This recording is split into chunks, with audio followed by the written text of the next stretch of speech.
King Comics presents Big Baby, Volume 1, Issues 1 to 13, 204 pages of story and art. King Comics also presents Star Crasher one-shot, 32 pages, cosmic sci-fi surrealist adventure.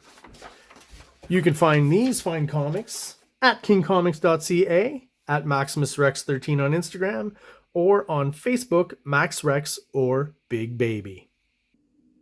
Hey everybody, what is going on? I am Maximus Rex, and once again, this is Big Baby Reviews. Today we are looking at Youngblood number 10, dated December 1994.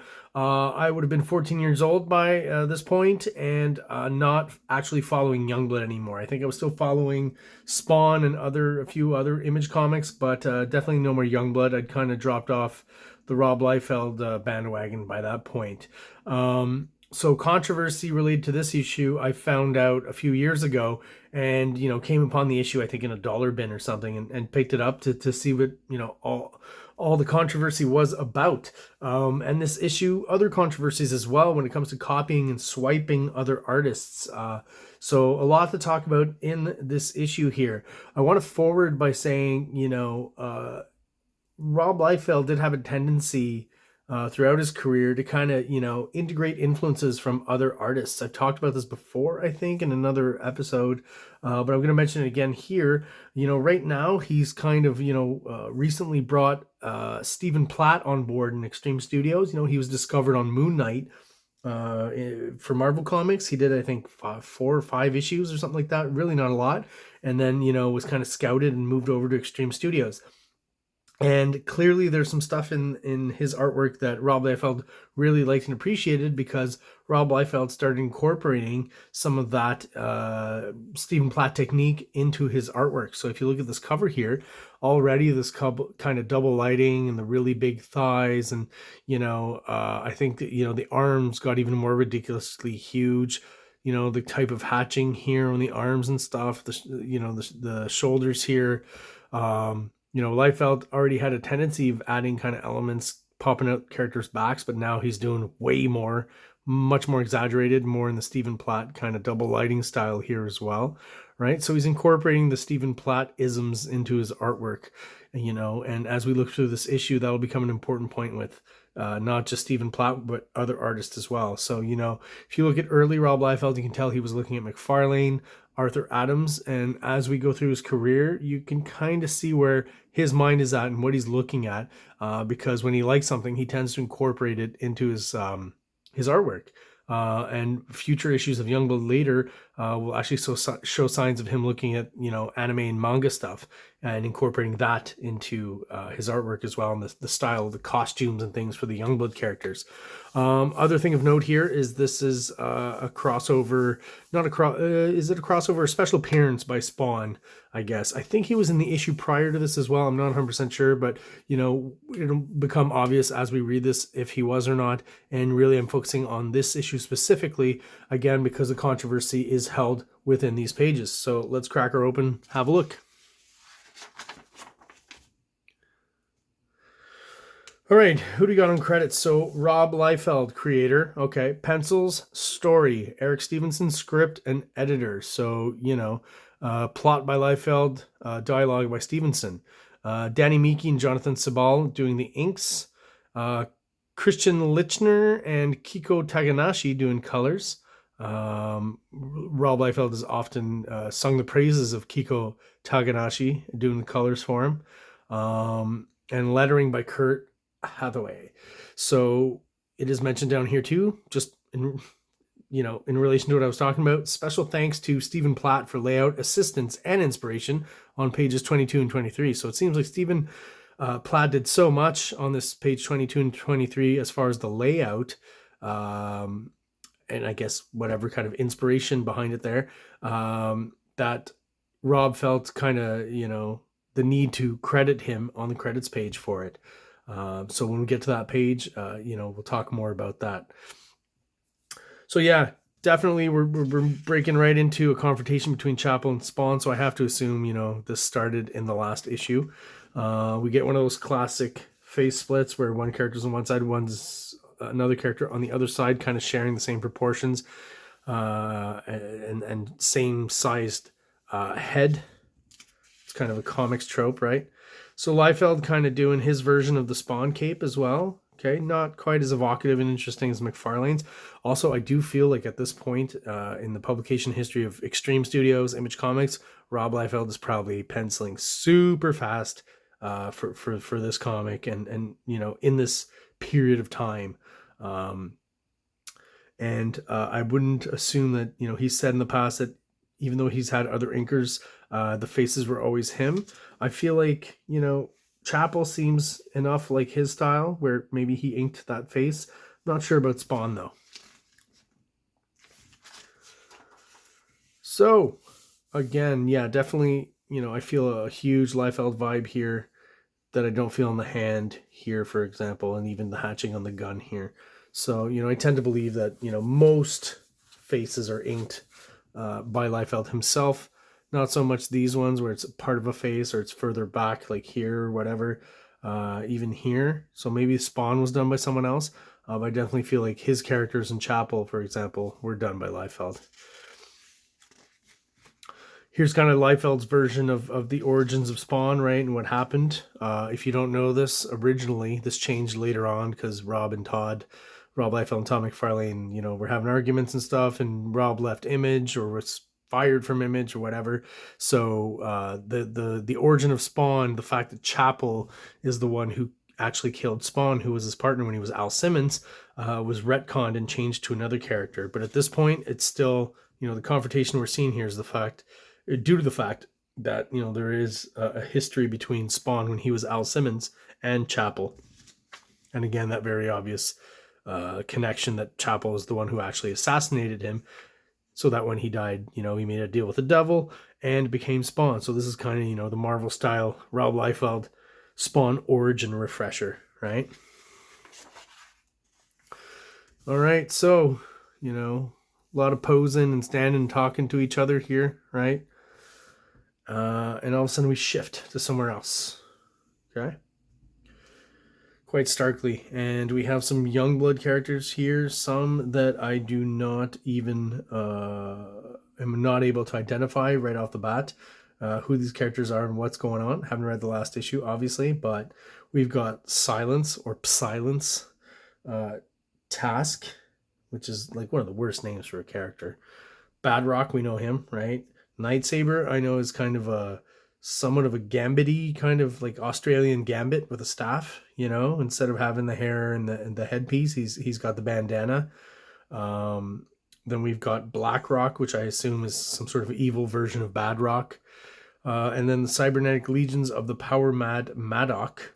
So this fat guy here is Maddock, and I guess these are his Cybernetic Legions. So bunch of characters, soldiers who kind of look the same, like something like the hand in Daredevil or the foot in Teenage Mutant Ninja Turtles, or all those old 60s cartoons that just had kind of similar costumed soldiers working under some evil villain. Then we've got this character here, okay, called Warwolf, which, if you know anything about Marvel history, I mean, it's pretty much a straight ripoff of Sabretooth, or close enough. I mean, it's pretty darn close. Rob Liefeld, again, is kind of known for this. So here's, some controversy again as to, how close a character can be to the original. So there's an example there. I mean, he's got this element that was from... these teeth here were on one of Wolverine's costumes for a quick few issues of X-Men when Dave Cockrum was drawing it, and it was actually based or inspired by the design for one of the Legionnaires or Legion of Superhero characters. I think his name's Timberwolf. So you got all sorts of kind of weird history here. If you don't know about Timberwolf, you should look it up, because a lot of the elements of Wolverine come from Timberwolf, some elements at least. So we got Gambit, actually in this comic called Nightsaber, hitting back on Sabretooth. And here's where we're going to get into some more controversy, art-wise and swipe-wise, because I really do have a sense that, where our Sabretooth ripoff, Warwolf, where he kind of morphs into an actual kind of werewolf. And what's funny is that, Sabretooth is meant to be more like of a feline cat character. So, he's got all these more kind of cat-like attributes to me, but he's called Warwolf. So he's a canine. Whatever. I guess when he becomes the werewolf here, he's basically back to being a canine dog form. The only thing is, if you really pay attention to this here, looks exactly, I mean, down to the kind of, hatching and detailing and stuff, and the teeth, looks exactly like a werewolf character in the Pit comic by Dale Keane. I'm not quite sure which issue it is, but I remember it's a woman who turns into a werewolf.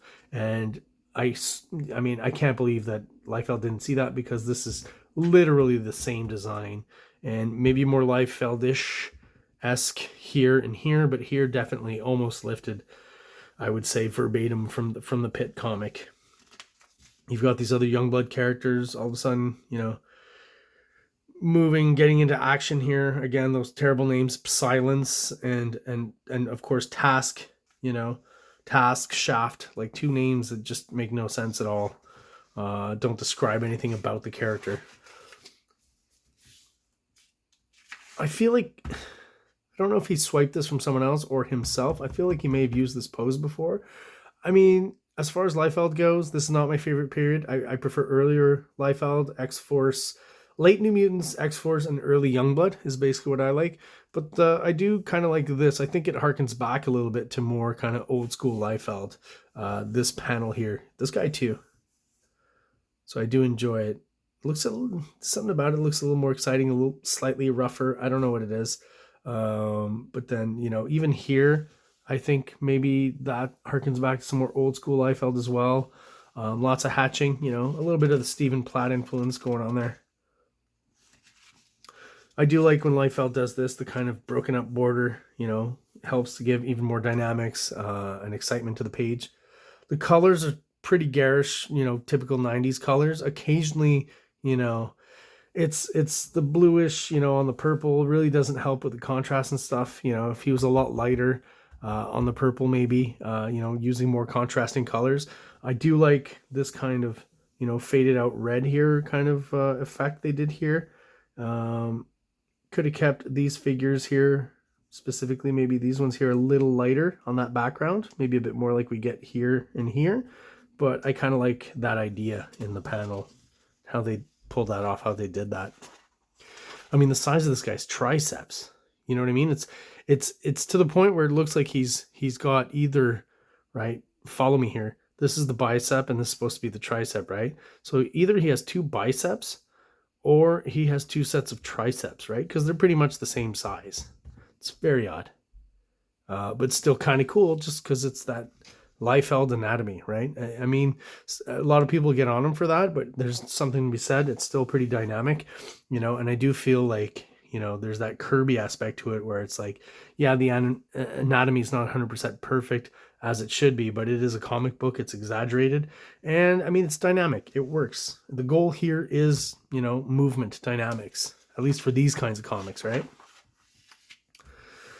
So we got a Liefeld action scene. I do kind of like these. I feel, again, maybe I've seen this before from Liefeld. This kind of shot here with the sword coming out. But it's done well here. The cool anchor shot. Obviously, lots of veins. 90s excess right there. Sorry about that. Did Liefeld ink that face? Possibly. Still kind of looking out for that. So here we get more of those broken up borders at angles, right? Scratchy, cool, makes everything move. And we got basically, what is that, Badrock fighting, what was his name? Blackrock? Very, very, very creative. Just a little bit of sarcasm there. We got the two rock characters fighting. There's a strange color shift here, I find, from one page to the other. This one's a little more subtle, kind of an orange, red, magenta kind of palette. And then we turn the page and all of a sudden everything gets really stark. Even this Blackrock character, I guess what happens here is his head gets cut off, right? Like he goes from being orangey to being just pure blue. So it's very odd and off-putting. Seems though that he catches his own head and puts it back on. Is that what's going on there? Not sure with the kind of Liefeld storytelling, but I don't know. I feel like maybe he got that from somewhere too. That seems like a Fist of the North Star kind of thing, or anime. Could be wrong. Got a double page spread. Take a look at that. Have to turn the comic to do so. It is a vertical spread. So we have this character Silence facing off against Blackrock. Don't know exactly what she's doing. She has some sort of mental powers. I'm not quite sure. There's a thing in the 90s, the X-Men and stuff, right? The power of the mind to move things, I guess. Oh, great. 2 in a row. So we got a typical Liefeld superheroine shot. And hot dang is what Badrock says. Not quite sure why that was the choice here for the dialogue, but all right. And on that note, let us turn for a moment to, so they're telling us we're going to move back to something else or to another part of the story. And here we are back with pretty much the same story beat of Chapel and Spawn just kind of looking at each other and scowling and talking tough. I would probably agree that this is all Liefeld inking the face here. You know, a lot of exposition here. I will remind you, at this point, we've talked about kind of the trope of the hero with AIDS in the 90s, you know. So Chapel is one of those guys. But when my good friend Jason Wynn, who was Spawn, Al Simmons, and Chapel's boss back in the day when they were kind of, you know, Black Ops CIA operatives, Jason Wynn started screwing with me when he told me the agency had been infecting me with a specialized strain of the HIV virus over the length of my career. It was like the other shoe finally dropped, right? So they were injecting him, I assume, with the virus to use it as a means to control Chapel, right? And he's just given us tons of exposition, right? So that's star number 1. See Youngblood Strike File 1 to 3. Then we got 2 stars over here. Wynn had me shuffled in and out of that joke-ass Bloodstrike outfit, right? So check out Bloodstrike 7 to 10, okay? So there was someone following the continuity, at least in the editing department. So that would have been whoever's doing the dialogue again. Eric Stevenson, who would become Image publisher eventually. So Chapel rattling off all these things, right? Yeah, so this is a plot point. I've got bigger plans for my return. Plans that will change everything forever, right? So this is interesting. I mean, I don't know. I've never seen Liefeld ever do this again, and I kind of like it. You know what I mean? I don't know if he did it, the colorist, or how this worked exactly. It's some sort of color hold, I guess, or like, you know, they colored it and then they took the line art out. I don't know, but it looks really cool. I like that, actually. So Bruce, I guess Chapel's name is Bruce. I'm begging you, man, listen to reason. Forget it, Spawny. I'm done listening. I'm done talking. I do want to thank you, though. Without you, I'd never have fulfilled my true destiny. I'd never have realized that my life wouldn't truly begin until after my death. So for some reason, Chapel's gotten in his head that he has to die and go to hell to then become, I guess, more powerful. Okay, kind of like Spawn did, right? He's realized that he has to die to maybe go through the same process or a similar process as Spawn to become more powerful. That's basically what he's saying here. So again, we've got something like, you know, akin to this where there's no line work and we just have kind of the color work here of the gun. Click. And it's funny, I gotta assume Liefeld didn't do this just because this gun here is way too, you know, referenced and realistic as to generally what the guns that Liefeld draws. Like even the whatever, you know, it seems more likely Liefeld did this one here because I just don't feel that's the same gun. Storytelling wise, no one really notices. I'm just pointing it out here.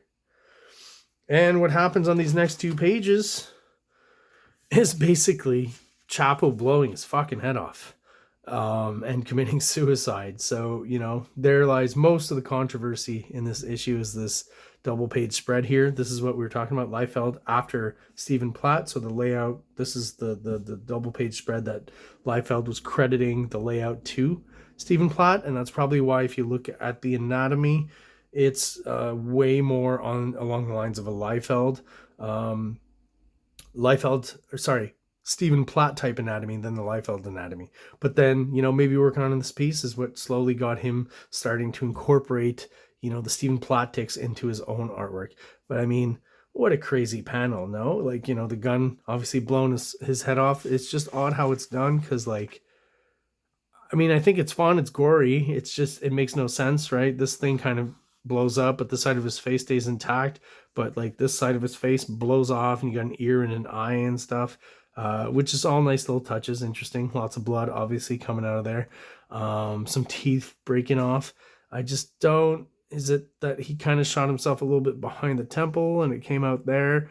It doesn't make much sense, in reality, but in comic book terms, it makes all the sense in the world of, fun, exciting, gory, disgusting, violent comics that, we enjoy, usually at that age, especially in the 90s, when we were teenagers. We'd grown up on a diet of, for myself, RoboCop and Conan and Commando and all these types of things. So, by the time you're 14 and you're seeing something like this, you're fairly desensitized to it, I guess. I don't know if that's good or bad, but it's just kind of like cool. Not that suicide is cool or anything like that. But this is just, as the studio name says, this is pretty extreme, right?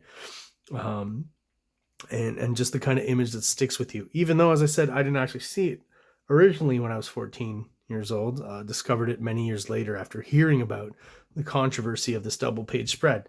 So there it is. That's where it stems from.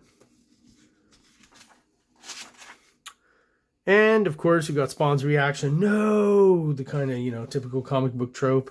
Big old shot on Spawn's face. And if I'm not mistaken, that's it for the Spawn Chapel section. And then we move back to our character Warwolf, who's morphed into the werewolf from Pit. Once again, like this, how can you not see Dale Keane's kind of, twitches in there? Even here, he's mixing the Keane and the Stephen Platt, I feel. Just wearing the influences a little too much on his sleeve. But again, I can't fault him for that. He's trying some stuff, I'll always, give it up for artists who are willing to try different things, even if it's maybe aping someone else's style a little bit too much. Maybe that happens at first, and slowly but surely you just kind of make it your own, Definitely pretty sure that's a Liefeld inked face. That's a lot of lines in the face for sure.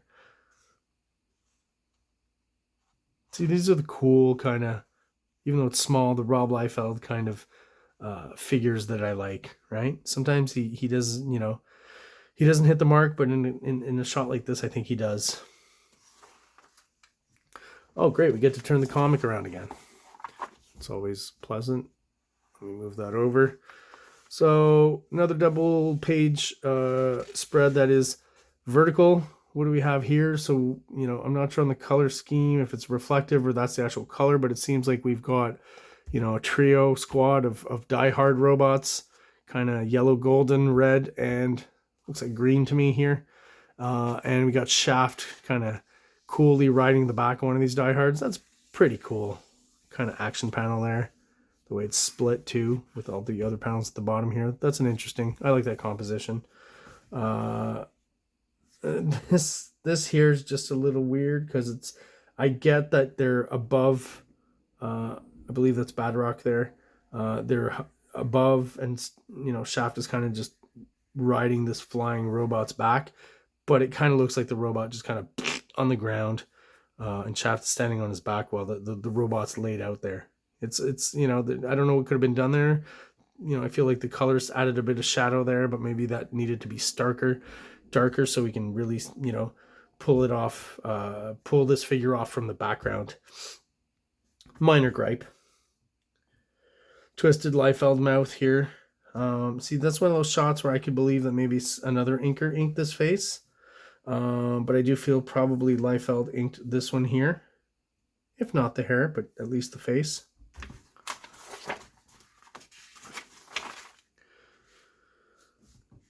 And we'll move that over there. So I forget this guy's name already. Just tell you how memorable he is, but he had that cybernetic horde or legion, right? So Shaft has come to save the day. Fill this guy full of arrows. Here's where we start to see a little bit more of the Stephen Platt kind of vibe to the hatching and the inking. Still would agree that this is a Rob Liefeld inked face. More controversy. Who do we get here? Okay, this character here, we mentioned, the name is mentioned here. He is Link. All right, another great name. Shaft, Task, Link. Like, he's really kind of reaching here, and there's some weird proportions in the leg and the foot and all that. It's near the end of the issue, so the art I find is maybe starting to fall off a bit. Maybe there's a deadline issue, but okay, can we just agree that this is Ninjak, right?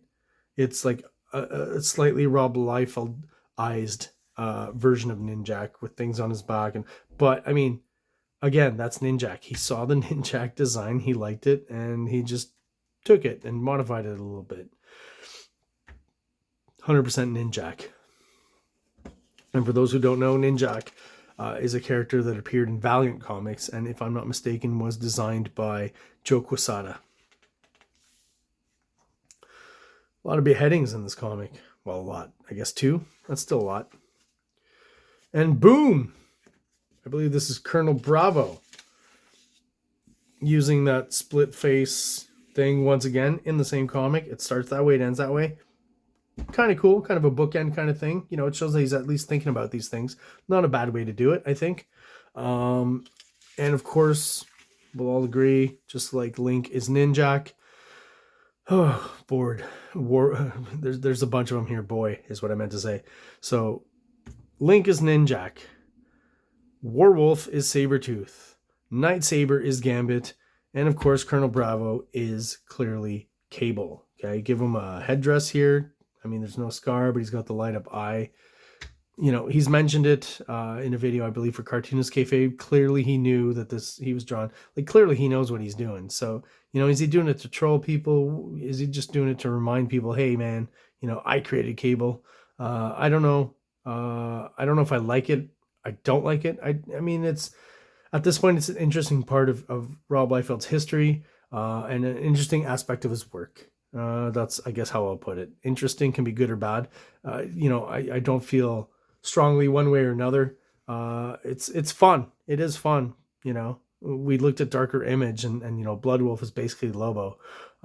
So for at the time I didn't know, and now that I do know, it's just it just in some way enhances my enjoyment, even though it's something of a no-no to be swiping and copying characters, even though it's been said before, Marvel and DC did it for years. Marvel had their Justice League analogs. They've had a bunch of them, and DC has had their Avengers analogs. They've both done it. So it's been around since comics have been around. Back to these other Youngblood characters. Troll is here all of a sudden. Don't know why. We got Silence again screaming here. Don't know why exactly. Something's happening to her. All of you, listen. I have just sensed a terrible disturbance. Oh, she has the Force. The coming of a great darkness. Of course. And that's setting up, obviously, what's going to happen soon. To be continued in the Extreme Sacrifice Prelude and crossover on sale soon. So she's getting a vision, basically, of, Chapel with his head blown off here. That's pretty gory there, even though it's so small. Spawn, of course, with his Liefeld-ized McFarlane cape. And she's getting a vision of Chapel, I assume. Let's read. I'm not certain, but I have the feeling we have all suffered a great loss, that a friend has fallen. He has, but I assume this is a vision of things to come, since, Chapel hopes to kind of go through the same process that Al Simmons did when he died, going to hell, becoming a Spawn, coming back to Earth. Chapel clearly is meant for some sort of demonic destiny. And once again, most evident in this comic, I think, the Stephen Platt influence under the size of the muscles, the way the hatching is here, the double lighting, all of the muscles here, 100% Stephen Platt influence there. And this is pretty funny. Robservations, which is the name of Rob Liefeld's more modern podcast, digital podcast that you can listen to, that I listen to occasionally. I'm not going to read through this, but I mean, he's had that name around for a while. I just realized that. That's funny. Well, there you have it. There's an ad for Mortal Kombat 2. So Youngblood, number 10. Now you know what the controversy is all about. You've seen the images. You've seen the swipes. Yeah, go check it out if you want. You know, you can still find this issue for cheap, and you know, whatever you think of it, it is still, I think, pretty entertaining. So thank you guys for watching Big Baby Reviews. Like and subscribe if you're so inclined, and I hope you all have an excellent day.